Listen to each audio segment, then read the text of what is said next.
السلام علیکم ورحمۃ اللہ وبرکاتہ نحمده ونصلی علی رسولہ الکریم اما بعد۔ آج کا سبق سن لیجئے۔ آج کے سبق کی سرخی ہے قرآن سے دوستی کیجئے، پارٹ نمبر 69۔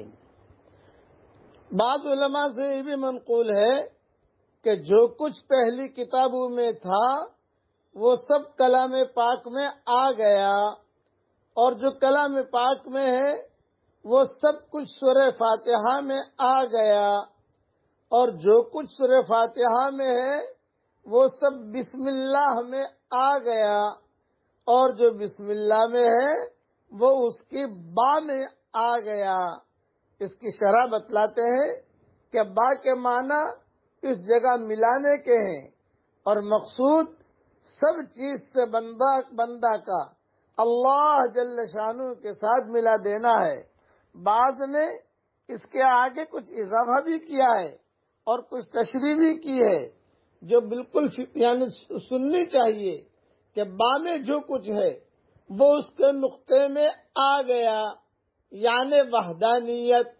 نقطہ اصطلاح میں کہتے ہیں اس چیز کو جس کی تقسیم نہ ہو سکتی ہو، بس نقطہ اس کو کہتے ہیں کہ جس کی تقسیم نہ ہو سکتی ہو۔ اور وحدانیت کا مطلب ایک اللہ کو ایک ماننا۔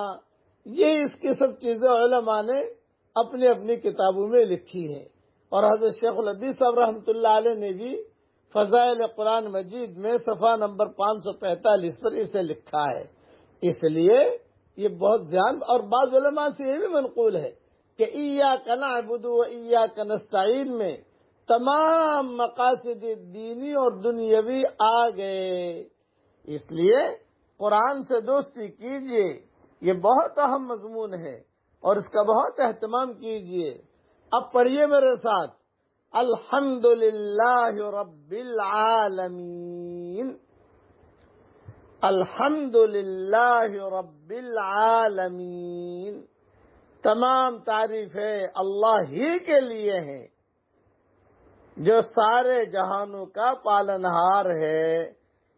صرف اتنے جملے کی بھی فضیلت حدیث شریف میں بہت آئی ہے، اور یہ بھی ہے جب بچے کی ولادت ہو تو یہ دعا پڑھے۔ الادب المفرد میں حضرت عائشہ رضی اللہ تعالی عنہ سے یہ روایت منقول ہے، الحمدللہ رب العالمین۔ اٹھتے بیٹھتے پڑھتے رہنا چاہیے۔ اللہ تعالی ہم سب کو عمل کرنے کی توفیق عطا فرمائے، آمین۔ وآخر دعوانا ان الحمدللہ رب العالمین۔